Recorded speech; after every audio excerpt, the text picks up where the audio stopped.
बड़े शहरों की कई अंधेरी गलियों में हर रात एक नशीली दुनिया जाग उठती है।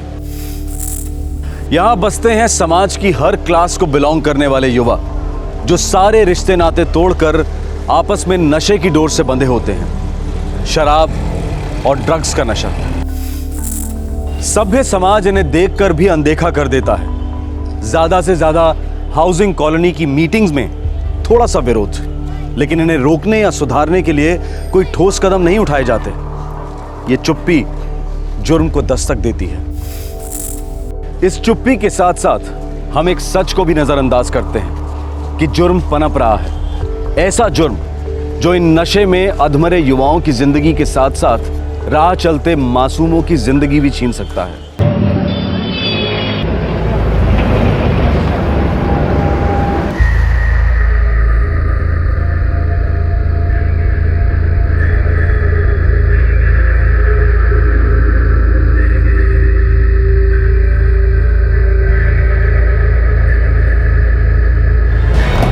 सर जी, पीसीआर 7 से कॉल है। जहांगीर बाग में लाश मिली है।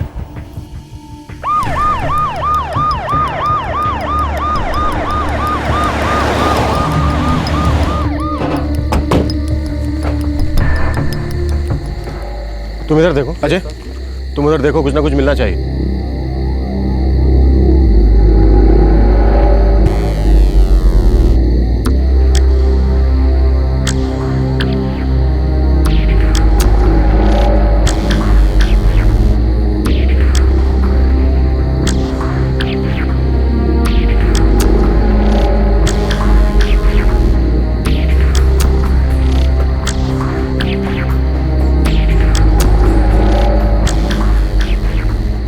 सर कोई भी आइडेंटिफिकेशन नहीं है। Blind case. इसके खुद के कपड़ों को तो देखकर नहीं लगता कि ये कोई अपर क्लास आदमी था। ज्यादा से ज्यादा lower middle class. Benchmark fashions, साथ साथ बैग्स बरामद हुए हैं। शायद इस कंपनी से जुड़ा हुआ हो। एड्रेस क्या लिखा है? केशव प्लाजा, कपासेड़ा, न्यू दिल्ली। ये तो पास में ही है ना? ये सर छोटा सा शॉपिंग मॉल है। सिंह, पता करो ये मॉल सुबह कब खुलता है। पुलिस के हाथ एक लाश लगी थी जो 25 से 30 साल के बीच के आदमी की थी। पास में पॉलिथीन के कुछ बैग्स मिले थे जो नजदीक के मॉल में एक कपड़े के स्टोर के थे।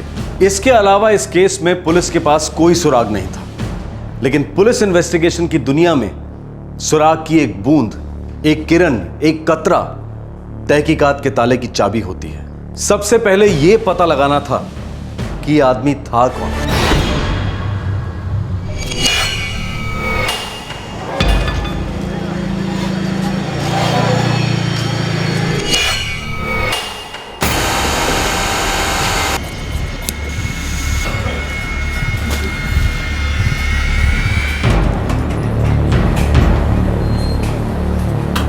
साहब, क्या बात है? हम एक मरे हुए आदमी की शिनाख्त कर रहे हैं। हमें लगता है वो आपके बेंचमार्क फैशन से जुड़ा हुआ है। हे भगवान, ये दिनू है, दिनेश। आपको हमारे साथ चलना होगा।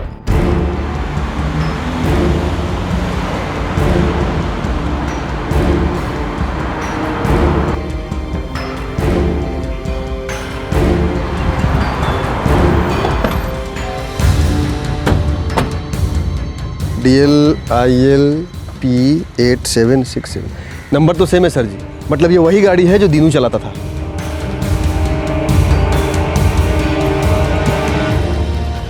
सत श्री अकाल जी।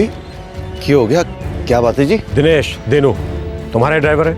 बिल्कुल जी, लेकिन आज वो ड्यूटी पे नहीं है जी। अब कभी आएगा भी नहीं। मर गया है वो, मर्डर हो गया उसका। वाहे गुरु, दीनू का मर्डर किसने कर दिया जी? किसी ने भी किया हो सकता है, तुमने भी किया हो सकता है। क्या कह रहे हैं पाजी आप? मैंने अपनी जिंदगी में कभी किसी को तमाचा भी नहीं मारा। और दीनू तो रब्दा बंदा था, बढ़िया ड्राइवर था, और मैं तनख्वाह भी उसे टाइम टू टाइम दे दिया करता था। बढ़िया ड्राइवर था, तनख्वाह भी टाइम पर देते थे, फिर उसका मर्डर करने की क्या जरूरत पड़ गई? क्या कह रहे हैं आप पाजी? मैं ऐसा इंसान नहीं हूँ। मेरे लाइन में आप किसी से भी पूछ लीजिए। जरूर पूछेंगे, दीनू के घर वालों से पूछेंगे, उसके दोस्तों से भी पूछेंगे। मैं नंबर और एड्रेस अभी देता हूँ। रब्दी सो, मैं ऐसा वैसा आदमी नहीं हूँ साहब। अभी देता हूँ सर।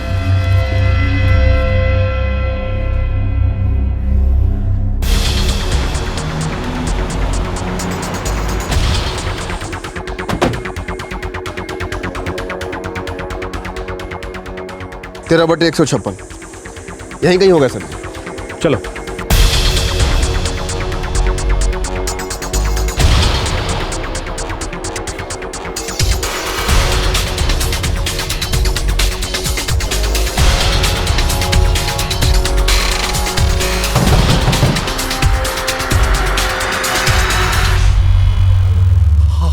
हमारा भतीजा दिनेश। राधा, अरे सुनती हो? यही हमारा भतीजा दीनू। हम लोग बिहार के रहने वाले हैं साहब। दीनू भी बिहार से दिल्ली आया था 4 साल पहले। हम ही लोगों के साथ में रह रहा था। उसकी ड्राइवर की नौकरी लग गई थी एक ट्रांसपोर्ट कंपनी में। 2 दिन से हम उसकी पहचान के लिए मारे मारे घूम रहे हैं। वो 2 दिन से घर नहीं लौटा।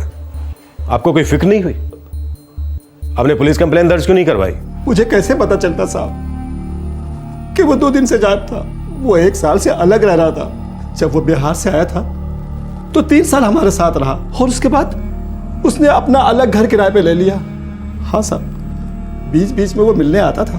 दिनू के माँ बाप, भाई बहन कोई है दिल्ली में? दीनू का बाप मेरा बड़ा भाई है। भैया और भाभी दोनों बिहार में हैं। दोनों का इकलौता था साहब। कोई भाई बहन नहीं थे। ठीक ठाक कमा करके भेजता था साहब। न जाने किसकी नजर लग गई साहब। दीनू को किसने मार डाला? नहीं, अभी तक कुछ पता नहीं चला है। आप अपने बड़े भाई को इत्तला कर दीजिए।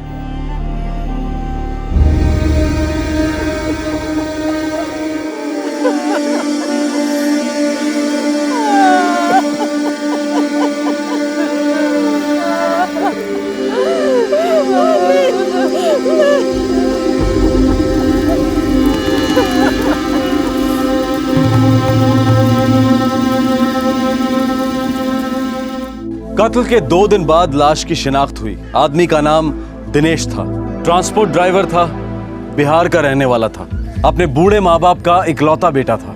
अब 3 सवाल उठ रहे थे। दीनू की हत्या क्यों की गई थी, कैसे की गई थी और किसने की थी?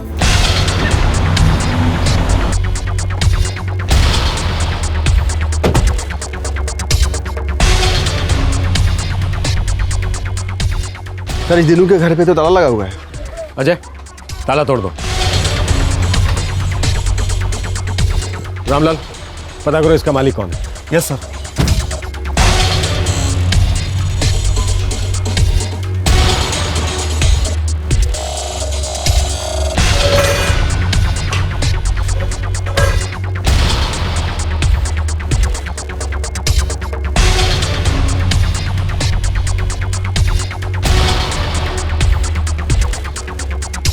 काम का कुछ भी हाथ नहीं लगा सर। काम के लोगों का पता लगाना होगा सिंह। किन किन से मिलता था, कौन दोस्त थे, कौन दुश्मन थे? साहब जी, महेंद्र सैनी, झुग्गी का मालिक। तुम्हारा किराएदार दीनू, जिसका मर्डर हुआ, जानकारी चाहिए थी उसके बारे में। कैसी जानकारी साहब? किसके साथ रहता था, कौन दोस्त थे, रोज का किन के साथ मिलना जुलना था? रहता तो वो अकेला था यहाँ। अच्छा आदमी था, किराया भी टाइम पर देता था। फिर उसके और किसी दोस्तों के बारे में हमें कुछ नहीं मालूम। किसी से कोई लड़ाई झगड़ा, दुश्मनी वगैरह? नहीं साहब, कुछ नहीं मालूम। तुम झुग्गी के मालिक हो, अपने किराएदार के बारे में कुछ भी नहीं पता? महीने में एक बारी उससे हमारी मुलाकात होती थी। कोई बड़ी मुश्किलों से 10-1 मिनट रुकता था, किराया देता था और चला जाता था। और वैसे भी हमारा यहाँ आना बहुत कम होता है। सर ट्रांसपोर्ट कंपनी में हर ड्राइवर हर क्लीनर से बात की। सब ने एक ही बात कही कि दीनू बहुत ही भला आदमी था।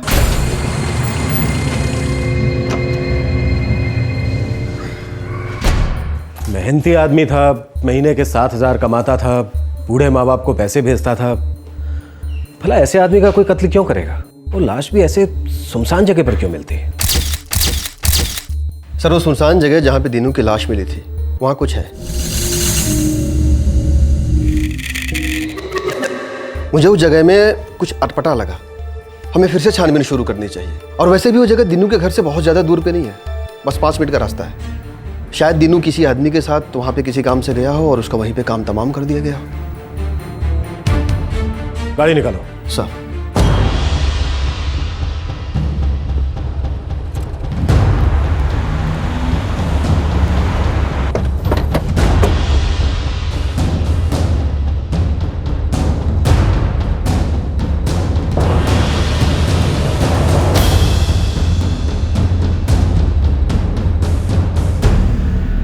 यहाँ तो कुछ भी नहीं है, बस आसपास कुछ बिल्डिंगें हैं, एक भी आदमी नजर नहीं आता।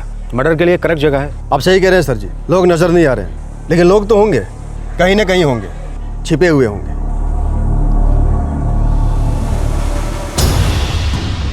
सिंह, मैं उस ठेले वाले से बात करता हूँ, तुम लोग आसपास देखो, कोई ना कोई जरूर मिलेगा। सर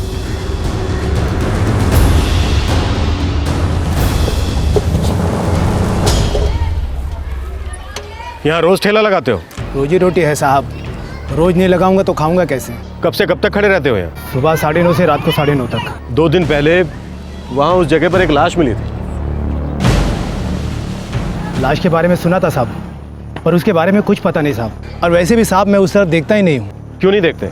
साहब एक तो वहाँ से कोई ग्राहक नहीं आता है, आज तक नहीं आया साहब। और दूसरा साहब वो गंजेड़ी लड़कों का अड्डा है वहाँ पर, उन लोगों का कोई भरोसा नहीं साहब। चरस गांजे के नशे में कुछ भी कर जाए वो।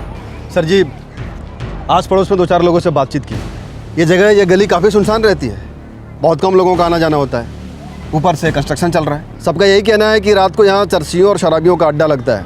रात 9:30 बजे के बाद इधर से कोई भी नहीं गुजरता, औरतें और बच्चे तो बिल्कुल भी नहीं। सिंह, इस जगह से दिनू की झुग्गी को जो गली जाती है वो दिखती है। दिनू ना तो शराबी था ना गंजाड़ी, हमें ऐसा लगा तो नहीं, किसी ने इस बात का जिक्र भी नहीं किया।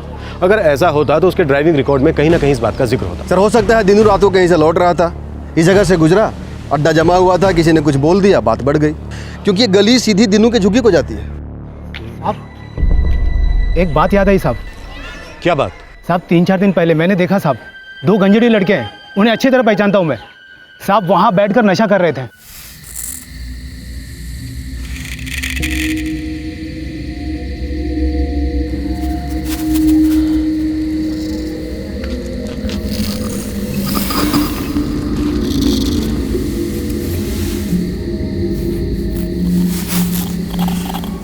और साहब 2 दिन पहले मैं अपना ठेला निपटा कर जा रहा था, वो दोनों आ धमके साहब।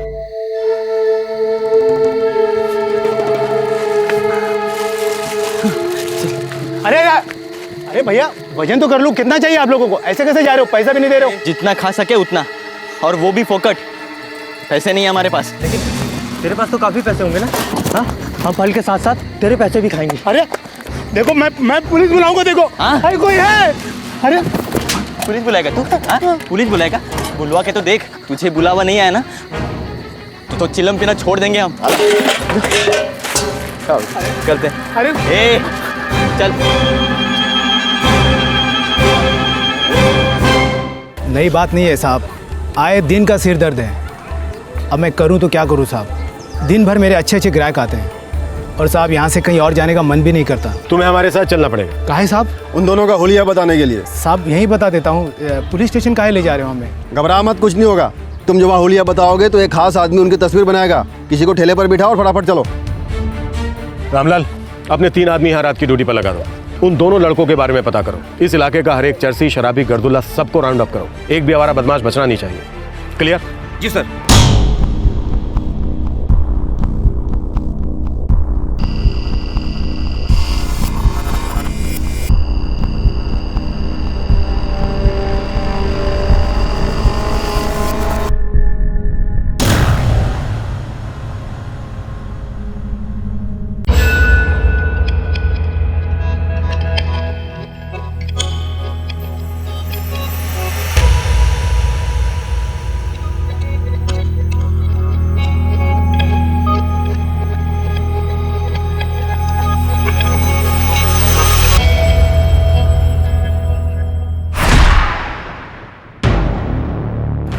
सर जी कुल मिलाकर के 7 नशा करने वाले हाथ लगे हैं, सबको लॉकअप में डाल दिया है। हो सकता है ये दोनों उन्हीं में से हो। चलो।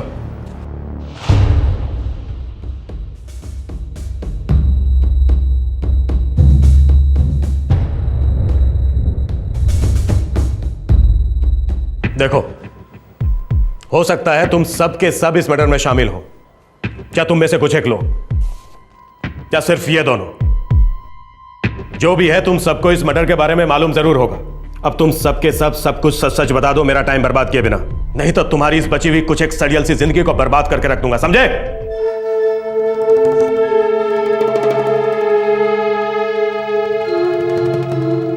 साहब ये चंदू और ये पंकज। कौन है दोनों? साहब हम लोग तो चरस गांजा पीते हैं, चिल्लम पार्टी है साहब हमारी। ये दोनों तो थिनर केमिकल सूंघते हैं साहब ये हमारे ग्रुप के नहीं है साहब। अरे यार तुम लोग भी कुछ बोलो ना यार, नहीं तो हम सब मारे जाएंगे यार। साहब पिछले 2 दिनों से चंदू और पंकज दिखे नहीं, हमें लगा कि उन लोगों ने कुछ गलत किया होगा, तभी तो लाश हमारे अड्डे पे मिली साहब। हम डर गए थे, इसीलिए हम आगे नहीं आए, और हम पे वैसे भी भरोसा कौन करता साहब। फिलहाल मैं कर रहा हूं। कहां मिलेंगे ये दोनों? भारत नगर झुग्गी। उस इलाके के एक फल बेचने वाले ने उन लड़कों का बहुत धुंधला सा हुलिया बताया, और उस डिस्क्रिप्शन के बेसिस पर बना उन दोनों लड़कों का स्केच। फिर इस स्केच और इलाके के दूसरे ड्रग एडिक्ट से मिली इन दोनों लड़कों के बारे में और जानकारी। सुरागों का कारवां बनता जा रहा था, लेकिन मंजिल अब तक नजर नहीं आ रही थी।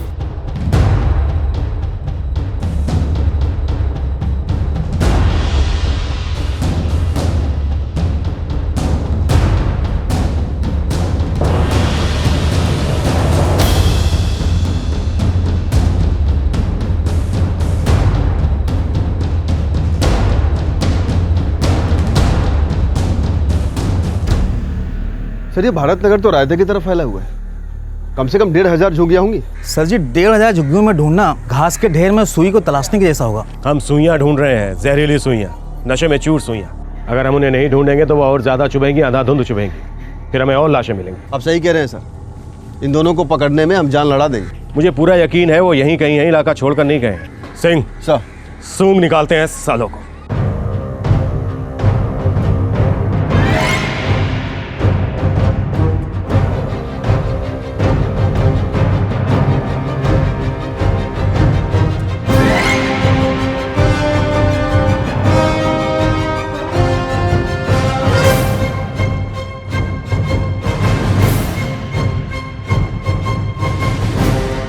दिल्ली पुलिस ने एक दिलचस्प अभियान चलाया है जिसमें पब्लिक जुर्म कम करने में पुलिस का सहयोग कर सकती है। स्कीम है be the I and year of the police. Police की आंखें और कान बनिए। इस स्कीम के द्वारा पुलिस पब्लिक को अपने इलाके में जुर्म रोकने में मदद करने का अवसर देती है। लोगों को एनकरेज किया जाता है कि वो अपने इलाके में अड़ोस पड़ोस के सभी असामाजिक तत्वों के बारे में पुलिस को बराबर जानकारी देते रहें। ये दिनेश वाला ब्लाइंड केस दिल्ली पुलिस के be the I and year of the police scheme का एक बहुत ही पॉपुलर केस था जो सफल हुआ।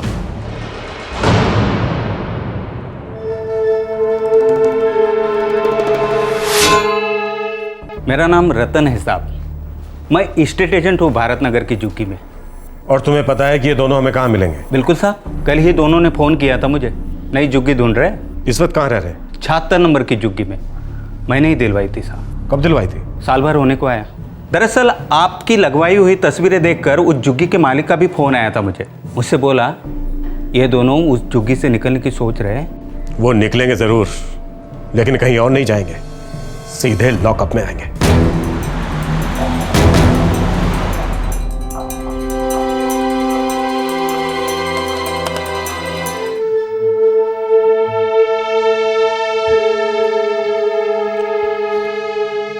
चंदू अब और सहा नहीं जाता यार।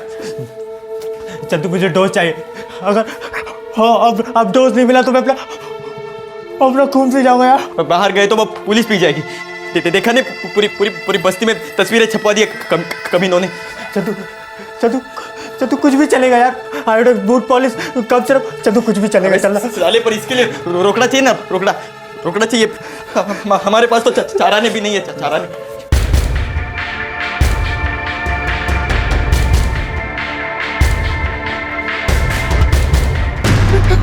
चंदू चंदू चंदू मेरी जान जा रही है यार। चंदू चंदू तू रुक, मैं डोज खरीद के लाता हूँ। चंदू तू रुक। अबे बावले, सुना नहीं अभी क्या कहा मैंने? कुछ नहीं हमारे पास। कंगाल करके हम लोग कंगाल करके कहाँ जाएंगे? चंदू भाई किसी को पकड़ते यार, जो पहले मिला उसको। चंदू अगर डोज नहीं मिला ना तो मेरा सर फट जाएगा। चंदू मेरा सर सच में फट जाएगा यार।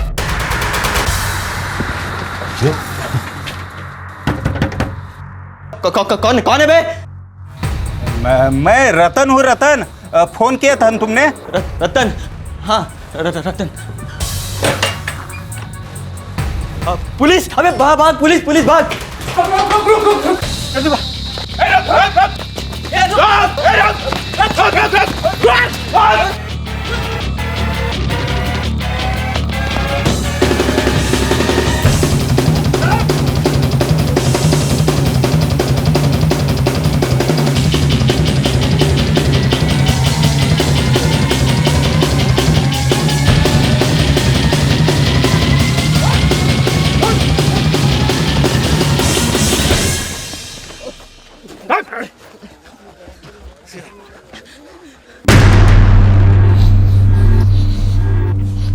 तुमने इसे मार डाला।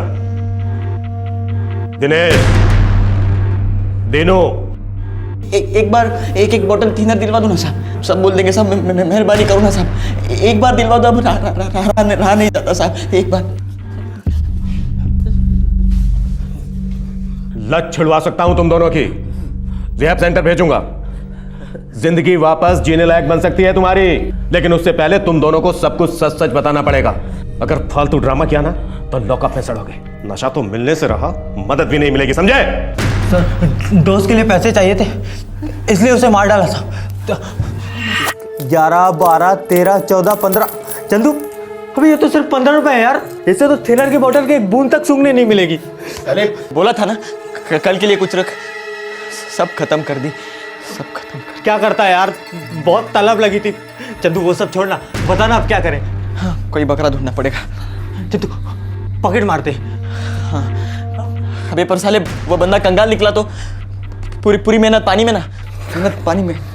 चंदू तो फिर क्या करें?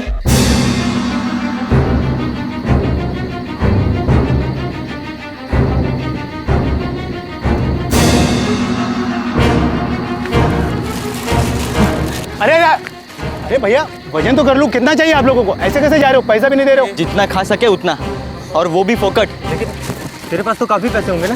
हाँ, हम फल के साथ साथ तेरे पैसे भी खाएंगे। अरे देखो, मैं पुलिस बुलाऊंगा, देखो। अरे पुलिस बुलाएगा तू? हाँ? पुलिस बुलाएगा? बुलवा के तो देख, तुझे बुलावा नहीं आया ना तो चिलम पीना छोड़ देंगे हम। चलते हैं। अरे ए, चल।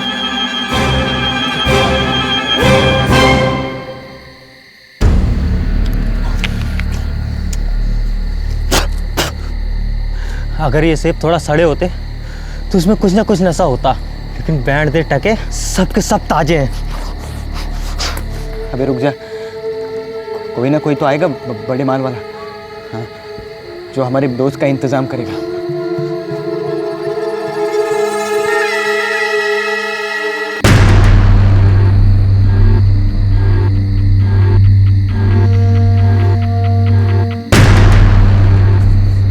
देख, मैंने बोला था ना, उसके हाथ में देख, मोटा माल लगता है ना, तगड़ा माल। कहीं से खरीदी करके आ रहा होगा, पैसे तो ज़्यादा नहीं होंगे, माल बेचेंगे तो कुछ तो मिलेगा। चल घसीट।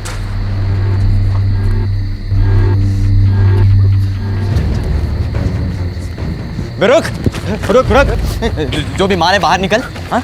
और जेब खाली कर, पकड़ ले यहाँ से। हाँ? मेरे पास पैसे नहीं है भाई। हाँ? माल निकाल जो भी है, देख इसमें कुछ नहीं है। अच्छा छोड़ो, कुछ नहीं है तो दे, हम लोग को दे दे।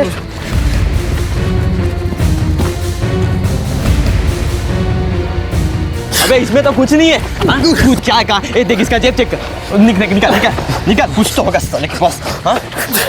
निकाल। ए साले 500 रुपये तो है ना? हाँ? चंदू, ये है तेरा मोटा माल? हाँ, साला 500 रुपये वाला भिखारी 500 रुपये होगा क्या घंटा? साला हमको आता है, साला हट। साला कुत्ता, पैसे नहीं तेरे पास? हाँ, हमारा टाइम खोटी क्या तू?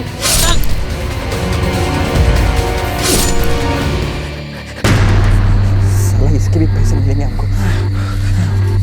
अबे इतने में तो सिर्फ आज का होगा, कल का क्या करेंगे? अबे कल का कल देख लेंगे, कोई मोटा माल वाला मिला तो ठीक, वरना किसी दूसरे बकरे का गला काट देंगे। चल चल अभी निकलते हैं, चल। सर वो 500 रुपए का पहले हमने थिनर खरीदा साहब, मुर्गा खाया और सारे पैसे एक ही रात में उड़ा दिए साहब।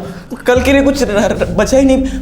हमारी हालत बहुत खराब थी साहब, बहुत बहुत बहुत खराब थी, बहुत हालत। साहब अब अभी अभी तो हमने सब बता दिया ना साहब। तो एक बोतल थिनर दिलवा दो ना। नहीं तो एक ही बोतल थिनर दिलवा दो, हम आधा कर लेंगे साहब। एक बोतल थिनर पैर पड़ते हैं सर, आपके पैर पड़ते हैं साहब। एक बोतल दिलवा दो सर। रहम करो साहब। सर नहीं तो एक वो चूहे मारने की दवाई वो भी चलेगी साहब, वो भी चलेगी। इन दोनों के बदनसीब माँ बाप कोई रिश्तेदार होंगे, हाजिर करो उन्हें। साहब एक बार साहब एक बार थिनर साहब, थिनर चाहिए हमको। एक बार थिनर कहाँ से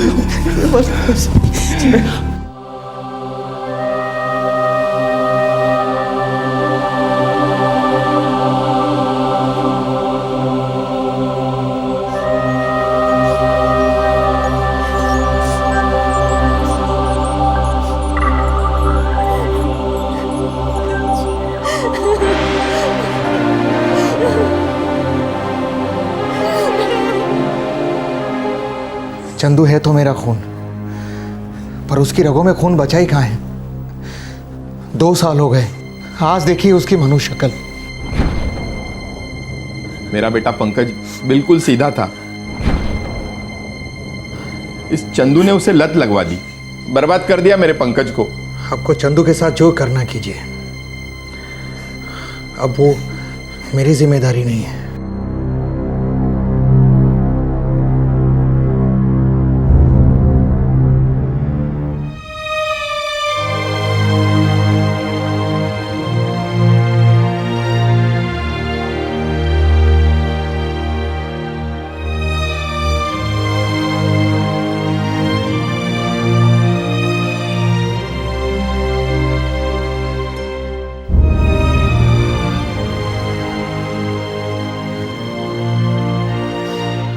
चंदू 9वीं कक्षा तक पढ़ा था और पंकज 8वीं तक। नशे की लत ने इन दोनों से सिर्फ स्कूल ही नहीं बल्कि जिंदगी ही छुड़वा दी थी। दूसरी तरफ दिनेश एक बहुत ही मेहनती और ईमानदार आदमी था जो बिहार छोड़कर दिल्ली आया था 2 पैसे कमाने के लिए, और वो सफलतापूर्वक अपने बूढ़े माँ बाप की देखभाल कर रहा था। चंदू पंकज का जोड़ा और दिनेश, इनकी कोई दुश्मनी नहीं थी। असली दुश्मन था नशा, जिसकी तलब ने इन 2 टीनेज लड़कों के अंदर की सारी इंसानियत को बाहर निकालकर फेंक दिया था। दिनेश के पास पैसे कम थे, इसीलिए गुस्से में उन्होंने बड़ी निर्दयता से दिनेश की हत्या कर दी। हिंदुस्तान के हर बड़े शहर की अंधेरी गलियों में बढ़ती तादाद में ड्रग्स का कैंसर फैलता जा रहा है। ड्रग्स के शिकार हुए कई नौजवान दरअसल असली शिकार हैं शहरी जीवन के, जिसकी कड़वी सच्चाई को वो झेल नहीं पाते। जब ड्रग्स की तलब लहू में चीखती है तो एडिक्ट के अंदर की सारी चेतना, सारी मानवता बहरी हो जाती है। एडिक्ट अपनी डोज के लिए कुछ भी कर सकता है, कुछ भी। ड्रग्स ले लेकर जो खुद किश्तों में अपनी हत्या कर रहे हैं, वो उन ड्रग्स के लिए राह चलते किसी मासूम का कत्ल बड़ी आसानी से कर सकते हैं। सरकार और समाज दोनों को मिलकर रिहैबिलिटेशन, रोजगार योजनाएं और काउंसलिंग जैसे हर संभव कदम उठाने चाहिए। क्राइम पेट्रोल ड्रग एडिक्ट्स और उनके माँ बाप से सहानुभूति रखता है, लेकिन खुलेआम घूम रहे ड्रग एडिक्ट्स एक गंभीर खतरे की दस्तक हैं कि राह पर चलने वाले मासूमों की जिंदगियां महफूज नहीं हैं। हमारा प्रशासन से अनुरोध है कि वो आम जनता के लिए सड़कों को सेफ बनाएं, खतरनाक ड्रग एडिक्ट्स को खुलेआम ना घूमने दें, उन्हें तुरंत रिहैबिलिटेशन में भेज दें। हमारे आज के एपिसोड की दूसरी कहानी।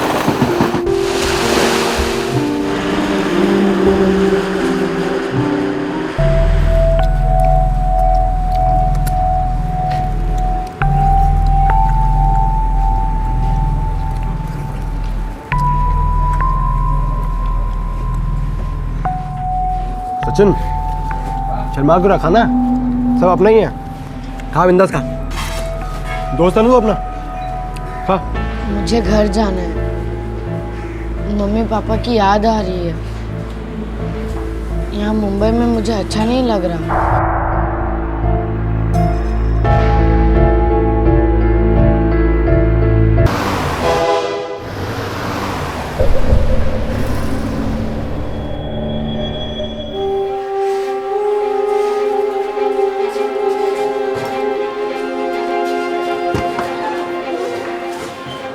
इंस्पेक्टर साहब, मेरे बच्चे की कोई खबर? रमेश जी, आपके बच्चे की तस्वीर दिल्ली के हर पुलिस स्टेशन में भेज दी गई है। दिल्ली के सभी रेलवे स्टेशन और बस अड्डों पर उसके पोस्टर लगा दिए गए हैं। कोई ना कोई खबर तो जरूर है। 2 दिन हो गए इंस्पेक्टर साहब, हमारी हालत बहुत खराब है। मैं समझ सकता हूँ, आप थोड़ा हौसला रखिए। देखिए 1.5 करोड़ लोगों का शहर है हमारा, ऊपर से सचिन तो अभी बच्चा है, ढूंढने में समय तो जाएगा ही जाएगा। ज्यादा फिक्र इसीलिए हो रही है इंस्पेक्टर साहब कि वो बच्चा है, पता नहीं किस हाल में होगा, किसके साथ होगा।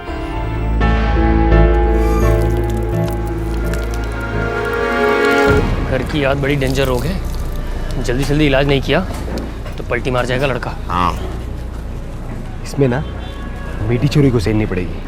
इसने जरा सी भी टैंटे की, मेरा सारा प्लान चौपट हो जाएगा। साले को अपने चौल में ले चलते हैं, इसको मुंबई का ABCD भी नहीं मालूम है। हाँ। उधर से भागने का कोई चांस नहीं होगा। हाँ? लेकिन इससे पहले ना इससे थोड़ा सा नेट प्रैक्टिस करते हैं। आजा फिर। क्या बोलते हो? आजा।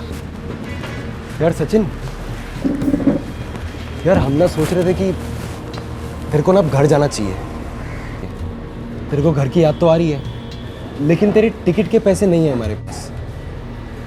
मगर तेरे डैडी तेरे को पैसे दे सकते हैं या आके तेरे को ले जा भी सकते हैं, है ना? हाँ बरोबर। तो तेरे को तेरे डैडी का मोबाइल नंबर याद है? 878787।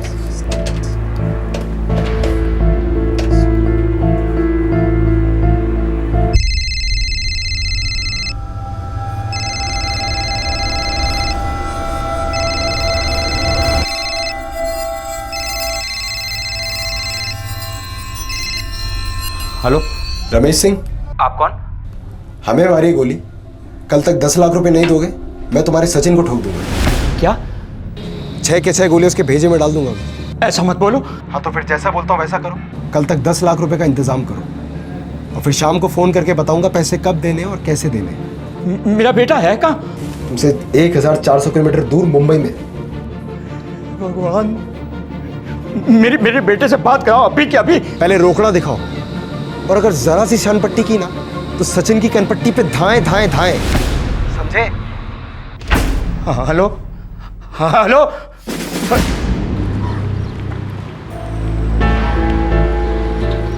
क्या बोले मेरे पापा? लेने आ रहे हैं ना मुझे? तेरे को लेने नहीं आएंगे क्या मेरे को लेने आएंगे? बहुत नाराज होंगे ना मुझसे? हाँ नाराज तो थे, एकदम गुस्से में थे, तेरे से बात तक नहीं करना चाह रहे थे।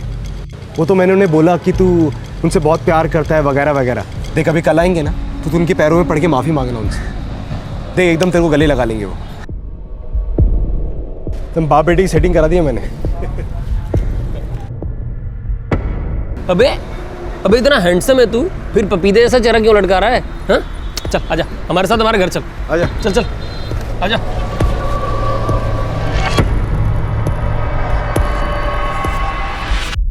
दिल्ली का रहने वाला 15 साल का सचिन यह भी नहीं जानता था कि उसका अपहरण हुआ है।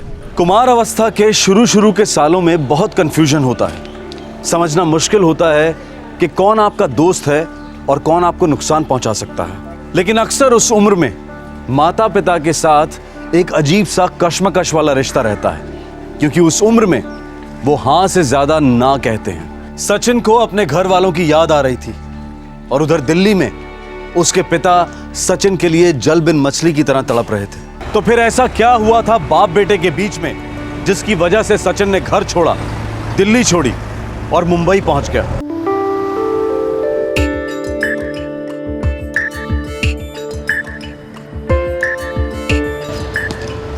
Catch catch out Sachin! Sachin तू तो गया यार। सुना नहीं तूने? स्कूल की फीस पेड़ों पर उगती है, शर्म नहीं आती तुझे? पापा आज स्कूल में हाफ डे था, बंक नहीं मारा मैंने। थप्पड़ मारूंगा एक। टहलते टहलते नहीं आया मैं यहाँ पे, तेरे स्कूल से टीचर का फोन आया था मेरे पास। नालायक छूटा। 7 रिमार्क्स हैं तेरे इस कैलेंडर में और इन सब पर मेरे दस्तखत हैं। एक भी तूने मुझे दिखाया नहीं, क्यों?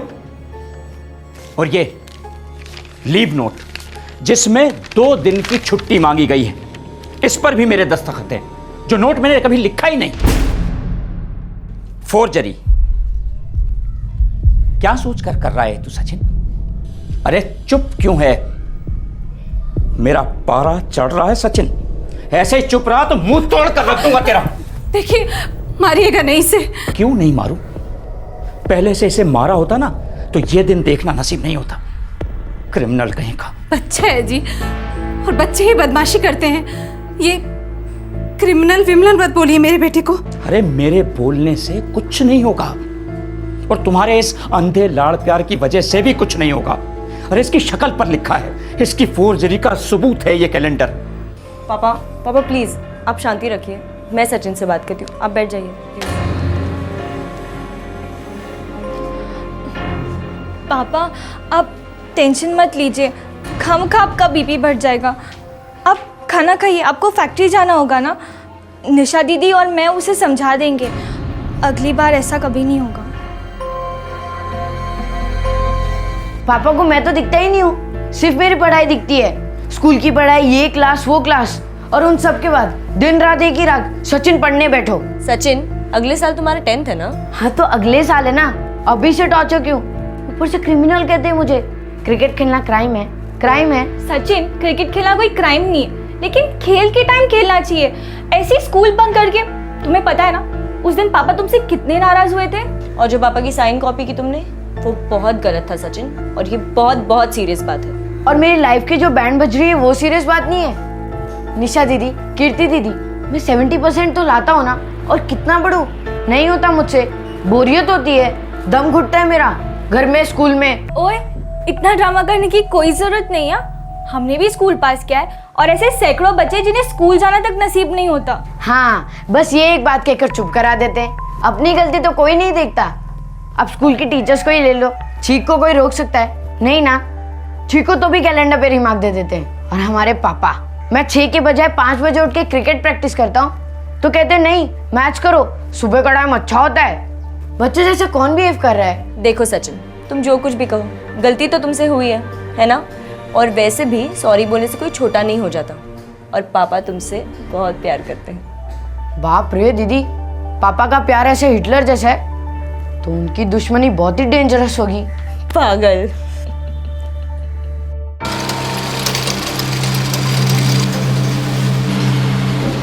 टोटल 6 कंसाइनमेंट जा रहे हैं आज।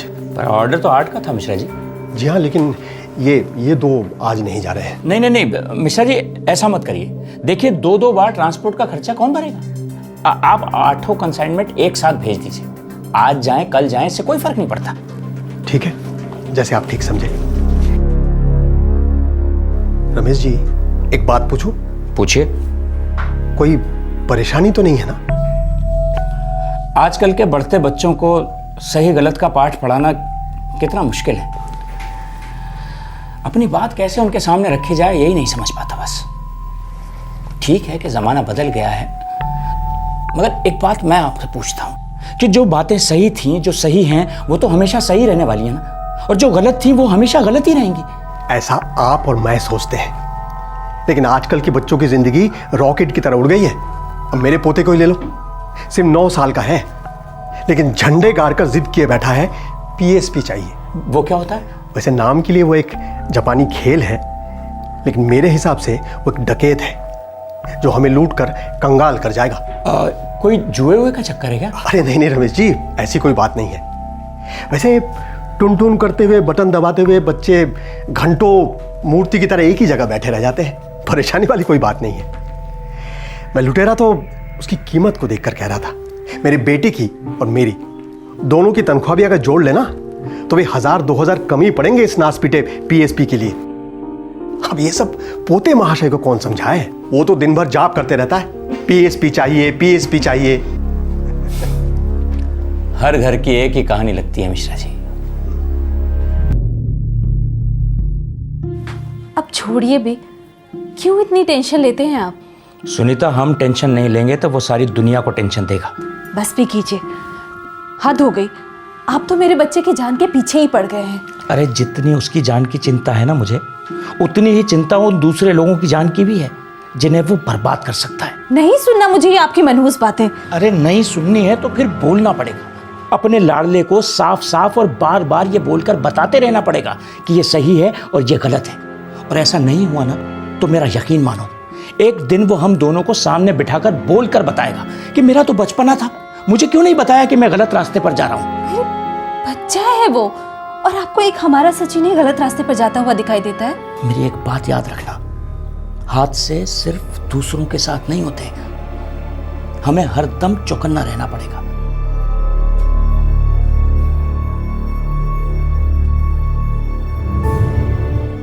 जब बच्चे बड़े हो रहे होते हैं तो हर माँ बाप इस तनाव से गुजरते हैं जहां समझ नहीं आता है कि कैसे क्या संभाला जाए।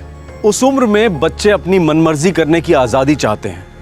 तन मन में हार्मोन्स का तूफान उमड़ रहा होता है जिसे माता पिता काबू में रखने की कोशिश करते हैं। और फिर स्कूल के अपने नियम होते हैं, अपना अनुशासन होता है। स्कूल हो या पेरेंट्स, बच्चों का बुरा कोई नहीं चाहता है, लेकिन दुर्भाग्यवश कुछ बच्चे दिल से घायल हो जाते हैं। अब दिल पर लगी इस चोट से कोई कैसे निपटे? देखिए, ये जो लाइन है ना, ये हमेशा सीधी आनी चाहिए, बिल्कुल टेढ़ी नहीं, समझा? हेलो हेलो मिस्टर सिंह, मैं आचार्य गोविंद पब्लिक स्कूल से मिसेस घोष बोल रही हूँ। मैं यहाँ की सुपरवाइजर हूँ और आपके बेटे के बारे में आपसे कुछ बात करना चाहती हूँ। Good morning ma'am. आज की मॉर्निंग बिल्कुल गुड नहीं है। आपके बेटे ने फॉर्जरी में ग्रेजुएशन कर लिया है। अब क्या कर दिया मेरे लड़के ने? अब वो दूसरे बच्चों के फादर की सिग्नेचर फोर्ज करने लग गया है। मैंने पहले भी कई बार आपको बताया था, लेकिन ना जाने क्यों आपने कुछ करने की कोशिश ही नहीं की। ये क्या कह रही हैं आप? मैं तो हर वक्त उसी के बारे में सोचता रहता हूँ। अब सोचने का वक्त निकल गया मिस्टर सिंह, अब कुछ करना पड़ेगा। आप एक काम कीजिए, कल 9:30 बजे सुबह स्कूल आ जाइए, कुछ फैसला लेते हैं।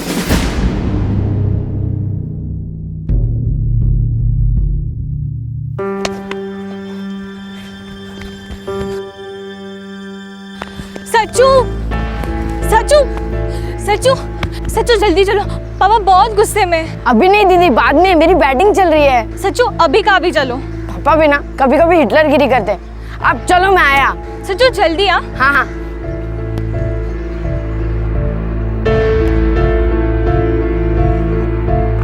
चलो। पापा गलती हो गई, फिर से ऐसा नहीं करूंगा, लेकिन प्लीज आप स्कूल मत आइए। हाथ नहीं उठा रहा हूं मैं, हमेशा की तरह तुम बीच में मत आया करो। स्कूल तो मैं तेरे जाऊंगा सचिन, फिर उनका जो भी फैसला हो, वो तुझे स्कूल में रखें निकालें, जो भी करें। लेकिन पापा गलती मैंने की है, खामखा मेरे फ्रेंड्स के मम्मी पापा को स्कूल बुलाया जाएगा। प्लीज पापा ऐसा मत कीजिए, मैं सुपरवाइजर के पैर पड़ूंगा, माफी मांगूंगा उनसे। अब माफी मांगेगा तू? इतना सब कुछ हो जाने के बाद? अरे तेरी उम्र में था ना जब मैं लिखने और पढ़ने के लिए तरस जाता था, मगर मेरे बाप की हैसियत ही नहीं थी कि वो मुझे आगे पढ़ा सके। मगर तुम तीनों की पढ़ाई के लिए मैं जान जला जला कर पैसे इकट्ठे कर रहा हूं। पूछो अपनी मां से, वो सब कुछ देना चाहता हूं जो मुझे जिंदगी में नहीं मिला, मगर तुझे कदर ही नहीं है किसी चीज की। गलत रास्ते पर जा रहा है वो अलग। अरे फाड़ में जाए तेरी पढ़ाई, पेट तो तू पाल ही लेगा ना। हमारे यहाँ वैसे भी जेल में 2 वक्त की रोटी तो मिलती ही है। ये क्या कह रहे हैं? चुप, एक शब्द भी नहीं बोलेगा कोई भी। मैं इसकी जिम्मेदारी से हाथ धोता हूं आज के आज। कल इसे स्कूल वाले निकालते हो निकाल दें, मैं चूं तक नहीं करूंगा।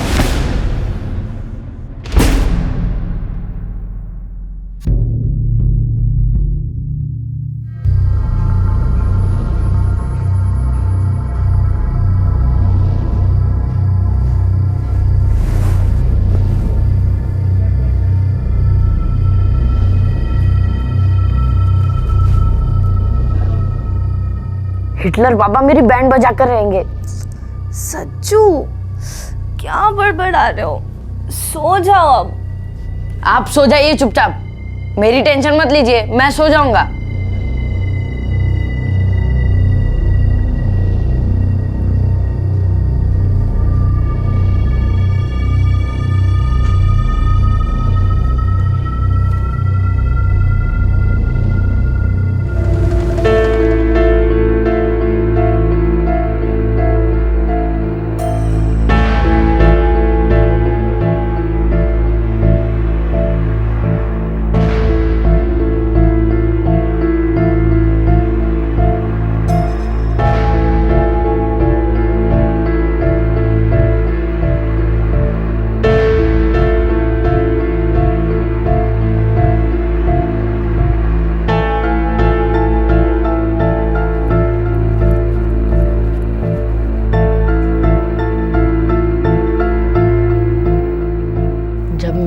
नहीं, तब जाकर हिटलर पापा को पता चलेगा मुझे टेंशन देने का अंजाम क्या होता है।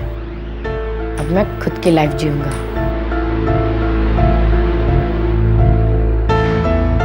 सचिन घर से भागकर अपने पिता को सबक सिखाना चाहता था।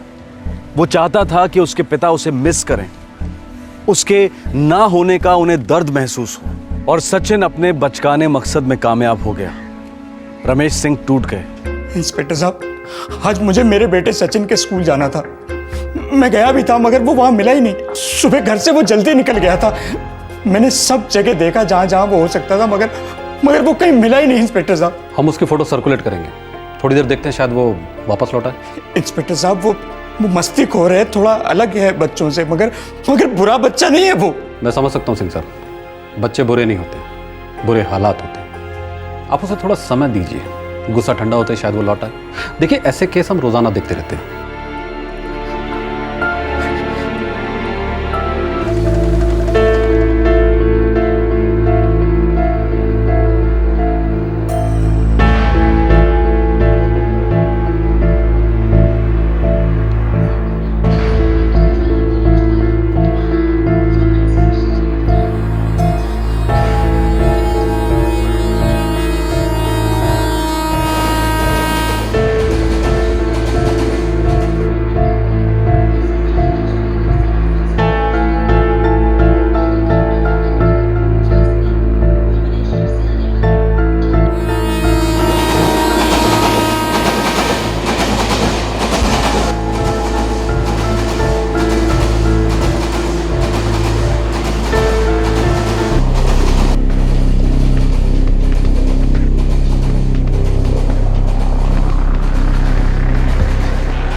मैं कहती थी आपसे, बच्चा है, इतनी सख्ती से पेश मत आइए, बच्चा है।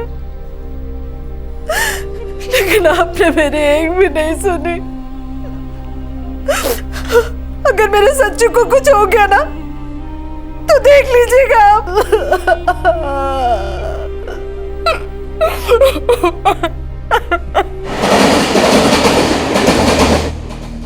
ओए, खाएगा?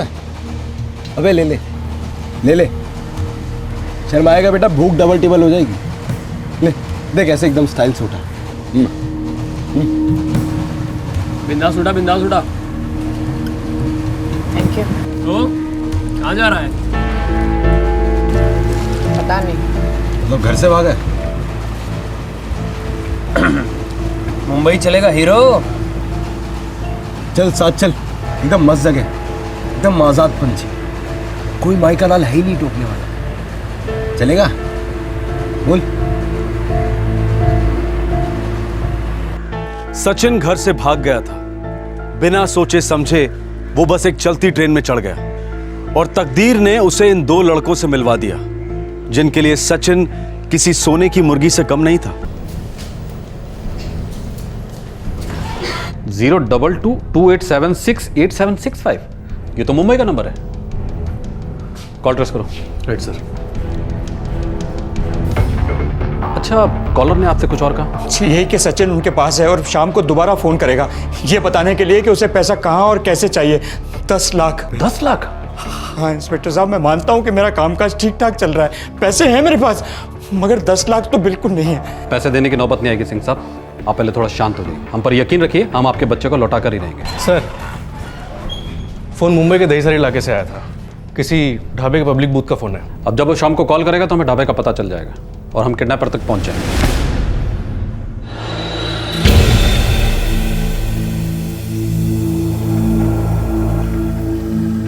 आजा आजा आजा, पूरा ताजमहल तेरा समझते हो। तेरे को जो कोना पसंद है पकड़ ले, एकदम फैल कर सो जाए पर। देख, तू अभी अपने साथ है, तू भाई है अपना। इधर तेरे को डरने की कोई जरूरत नहीं है, कोई तेरे को टच भी नहीं कर सकता है। जब तेरे डैडी जी आएंगे तुझे लेने, तो चले जाना उनके साथ। और सुन, यहाँ से दिल्ली जाने के बाद अपने भाइयों को भूलना नहीं है। बैठ बैठ, ये पैर दे, बैठ बैठ, अपन आते हैं। हाँ, बिंदास बैठ।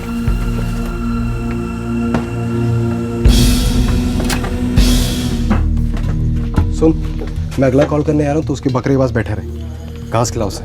और सुन, ज़्यादा मैं करे ना तो हलाल कर देना उसे। नीचे रखना। और सुन, तू जरा कहीं दूर जाके बात कर, समझा? मैं मालूम है मेरे को। चल चल चल। उसने कहा तो था कि वो शाम को फोन करेगा, पर अब तो 8 बज गए। सब्र रखिए सिंह साहब, आपका फोन टैप किया जा रहा है, हम उसे ट्रेस करके रहेंगे। हेलो, 10 लाख रेडी है? हाँ रेडी है। क्या बात है, सही है। तो कल मुंबई आना पैसे लेकर, और सुनो, उड़कर आना, बैलगाड़ी से मत आना। फिर 3:30 बजे तुमको फोन करके बताऊंगा कि पैसे कहाँ लेकर आने। ठीक है।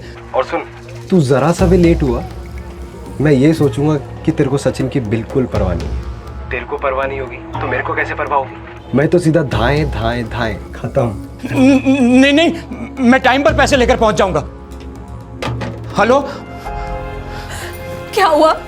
कैसा है मेरा सच्चू? अरे वो ठीक है, मुझे कल मुंबई जाना है पैसे लेकर, वो भी 3:30 बजे के पहले। तो आप जल्दी कीजिए, कैसे भी करके मेरे सचिन को बचा कर लाइए। सब्र रखो। सिंह साहब, इस बार एक अलग नंबर से फोन किया था, खेल खेल रहा है। अरे हम कौन सा खेल खेलेंगे ऑफिसर, मेरे पास तो 10 लाख नहीं है। हम ये खेल मुंबई शिफ्ट करेंगे सिंह साहब, हम सब मुंबई जाएंगे। लेकिन इंस्पेक्टर साहब, मैं पैसे लेकर बंबई नहीं पहुंचा तो वो मेरे बेटे को मार देंगे। हम सेफ खेलेंगे, आपके बेटे को कुछ होने नहीं देंगे, ये हमारा रोज का काम है, हम पर भरोसा रखिए।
ये दिलीप, बस उठ, जल्दी उठ। बकरा कहाँ है?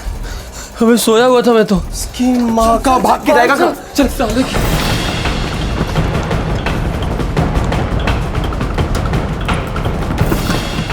तू उधर देख, मैं उधर देख। जा जा, भाग के जा।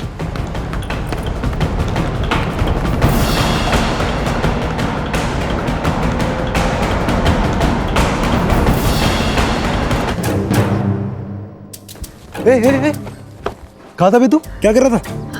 कुछ नहीं, सुसु करनी थी। आपके घर में टॉयलेट नहीं दिखा, इसलिए यहाँ आकर कर लिया मैंने। अबे झोपड़े में टॉयलेट की क्या जरूरत है कि मुंबई अपनी टॉयलेट है, कहीं भी करने का। चल।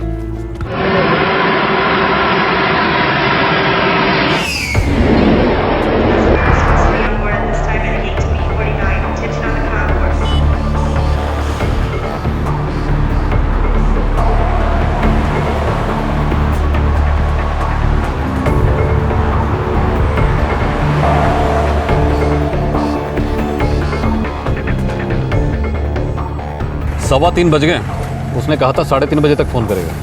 हाँ जी, 3:30 ही कहा था। ठीक है, वेट करते हैं।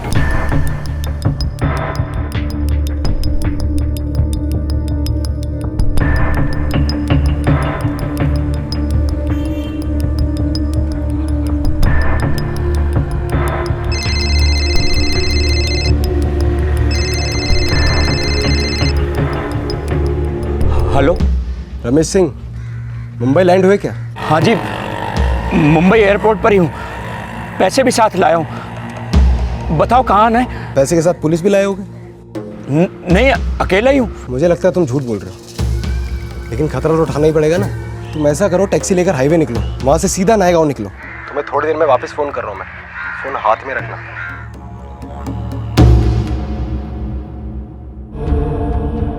नायगांव की तरफ। सर, इस बार कॉल किसी मोबाइल से किया गया। नायगांव की तरफ लो। अच्छा शर्मा सर, मुंबई में क्राइम ब्रांच के यूनिट्स के पीआई वाक से बात करो, उनसे रिक्वेस्ट करो कि किडनैपर के फोन कॉल को ट्रेस करें। राइट सर, चलो। भगवान को मानता है तू? अभी मन ही मन भगवान से भीख मांग कि तेरा जो बाप है ना, वो पैसे के साथ पुलिस ना लेके आओ। अगर जो लेके आया होगा तो तेरे बाप को तेरा मरा हुआ थोपड़ा भी कभी दिखाई नहीं देगा।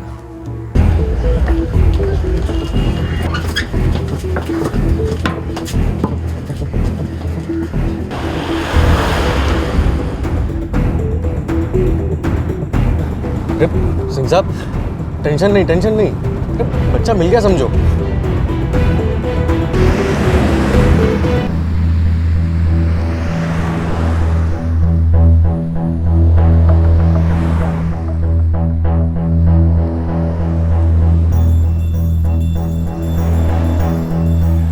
ए ऑटो ऑटो ऑटो, ए रुक, ऑटो रुक, ए रुक। माँ की आंख ऑटो वालों की, ना इधर से रोक रहे ना उधर से रोक रहे। अबे तो छोड़ ना सालों को, एक काम करते हैं, पास में स्टेशन है, चल के चलते हैं। हाँ इधर। अबे तू तो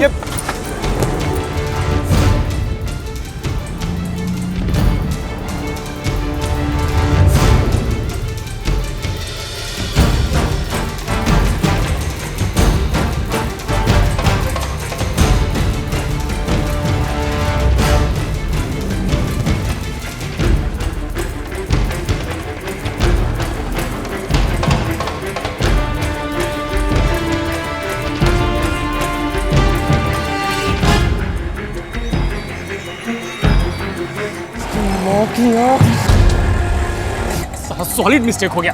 तुझे अकेला जाना चाहिए था पैसे लेने, और मुझे बकरे के पास रहना चाहिए था। अबे सोच के फायदा क्या है? तो बकरा निकल गया ना गोश्त मिली ना हड्डी मिली। कुछ नहीं बिगड़ा है। अभी सुन, एक काम कर, फटाफट मोबाइल का सिम निकाल के फेंक दे। जब तक सिम है समझ ले अपने बब्बू है। अबे हरी जल्दी कर, फटाफट निकाल निकाल निकाल निकाल सिम निकाल, सिम निकाल। चल चल चल चल चल चल चल निकाल निकाल, फटाफट कर।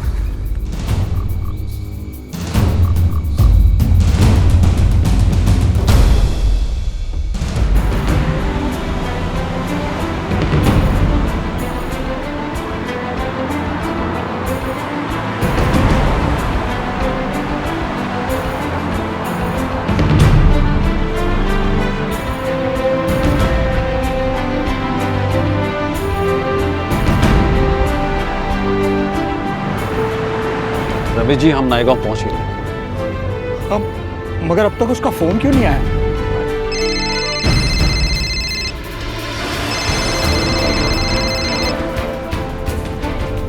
हेलो हेलो पापा, मैं सचिन बोल रहा हूँ। सचिन? सचिन कहाँ हो बेटा तुम? पापा प्लीज मुझे यहाँ से लेके जाइए पापा। हाँ बेटा, हम आ रहे हैं, पर तुम हो कहाँ? पापा मैं उन लड़कों को चकमा दे के भाग निकला हूँ। हाँ हाँ बेटा। हेलो सचिन बेटा, बेटा मैं पुलिस इंस्पेक्टर बोल रहा हूँ। मैं आपके पापा के साथ दिल्ली से आया हूँ। बेटा आप बता सकते हैं इस वक्त एग्जैक्टली आप कहाँ हो? ये कौन सी जगह है अंकल? चारकोप कांदीवली। चारकोप कांदीवली। ओके, अच्छा बेटा एक काम करो, सबसे नजदीक वाले पुलिस स्टेशन का एड्रेस पता करो और वहां पहुंचकर तुरंत हमें कॉल कर देना, हम आपको लेने आ जाएंगे। Okay sir. लीजिए सिंह साहब, आपका बेटा मिल गया। अंकल यहाँ सबसे पास पुलिस स्टेशन कौन सा है? क्या बात है, क्या हो गया है तुम्हें?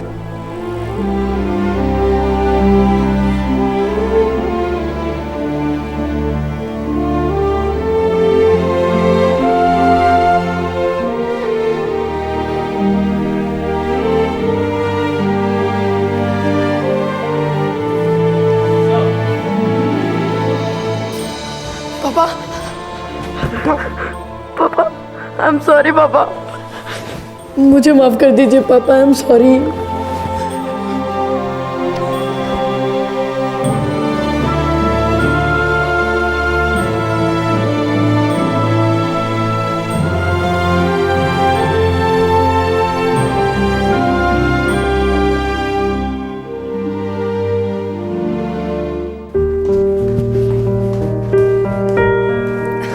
सच्चू, तेरा टिफिन। मेरे बच्चे को किसी की नजर न लगे। Bye mummy. बाय बेटा।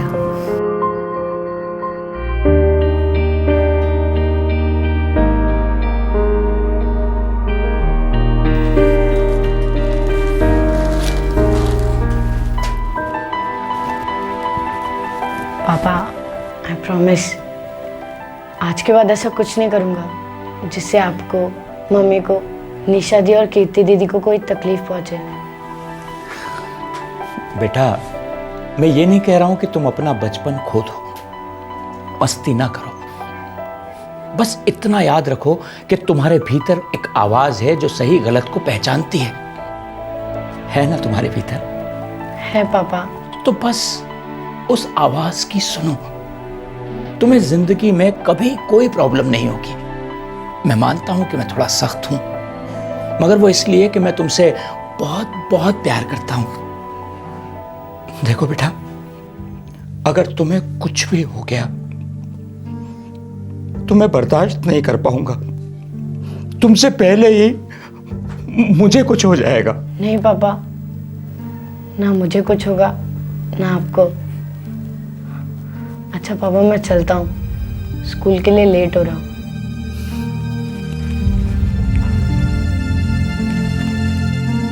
पापा, आप हिटलर नहीं हो। आई लव यू पापा। बाय।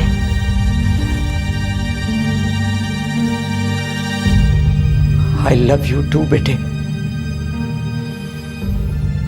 सचिन बचपन की बेहोशी में घर से भागा था, लेकिन वही बचपन रातों रात बड़ा हो गया और उसी की मदद से सचिन अपने अपहरणकर्ताओं के चुंगल से भाग निकला। ये दोनों अपहरणकर्ता दिलीप और हरी अभी तक दिल्ली पुलिस के हाथ नहीं लगे हैं। मुंबई पुलिस ने इन दोनों के लिए एक जबरदस्त सर्च ऑपरेशन लॉन्च किया है।